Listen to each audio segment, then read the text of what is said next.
খাগড়াছড়িতে ধর্মীয় ভাবগাম্ভীর্যের সাথে উদযাপন হচ্ছে শুভ প্রবারণা পূর্ণিমা। সোমবার সকাল থেকে জেলার বিভিন্ন বিহারে বিহারে বৌদ্ধ ধর্মাবলম্বীরা এ দিনটি পালন করছেন। খাগড়াছড়ি শহরের প্রাচীন ইয়ংডো বৌদ্ধ বিহারে প্রবারণা পূর্ণিমা বা ওয়াগলাব্রেহ উপলক্ষে বুদ্ধ মূর্তি স্নান, বাহারি ফুল ও ফল দিয়ে বুদ্ধ পূজা, বুদ্ধমূর্তি উৎসর্গ, অষ্টপরিষ্কার দান, পঞ্চশীল গ্রহণ, চিবর পরিধান সহ নানা কর্মসূচি রয়েছে। সবাইকে প্রবারণা পূর্ণিমার শুভেচ্ছা। প্রবারণা পূর্ণিমাতে বিহারে আসছি ফুল পূজা দিতে, অনুষ্ঠানের অংশগ্রহণ করতে, বিশ্ব শান্তি মঙ্গল কামনায়।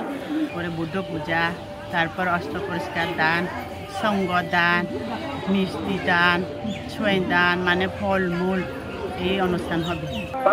বিহারে আসছি, মোমবাতি জ্বালাবো, প্রার্থনা করবো যেন শান্তিতে থাকতে। বুদ্ধ রীতিমতে প্রবারণা পূর্ণিমার দিনে ৩ মাসের বর্ষাব্রত শেষ হয় ভিক্ষুদের। প্রবারণা পূর্ণিমার পর 1 মাস বিহারে বিহারে ভিক্ষুদের পরিধেয় বস্ত্র চিবর উৎসর্গ চলবে, যেটি চিবর দানোৎসব নামে উদযাপন হয়। কারণ বুদ্ধ ভিক্ষুরা 3 মাস যাবত যে বসবাস করে আজকে সমাপ্ত দিনে আমাদের প্রবারণা অনুষ্ঠান করে থাকি।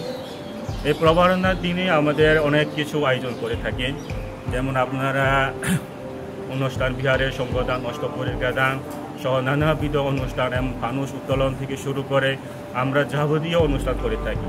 এই দেশের এবং সকল বিশ্বের সকল মানব কল্যাণের জন্য আমরা এই অনুষ্ঠানের মাধ্যমে আমরা বন্দনা করব, প্রার্থনা করব যাতে সারা বিশ্বের মানুষ সুখী শান্তিতে থাকে।